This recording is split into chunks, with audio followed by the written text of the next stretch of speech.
शिरपूर तालुक्यात 2 एप्रिल रोजी सायंकाळी झालेल्या वादळी वाऱ्यासह गारपीट आणि अवकाळी पावसामुळे शेतीला मोठा फटका बसला आहे।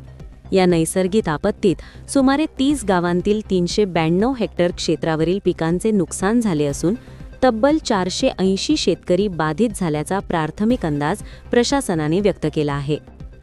तहसीलदार महेंद्र माळी यांनी प्रसारमाध्यमांना दिलेल्या माहितीनुसार तालुक्यातील बहुतांश भागात कमी अधिक प्रमाणात जोरदार वारे, गारपीट आणि अवकाळी पाऊस झाला। यामुळे बाजरी, मका, केळी, पपई, रब्बी ज्वारी, गहू तसेच विविध भाजीपाला पिकांचे मोठ्या प्रमाणात नुकसान झाले आहे।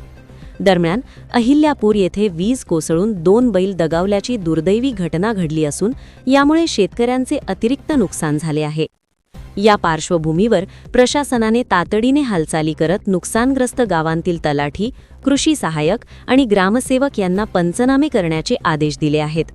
नुकसानग्रस्त शेतकऱ्यांना शासनाकडून मदत मिळावी यासाठी पुढील प्रक्रिया सुरू असल्याचे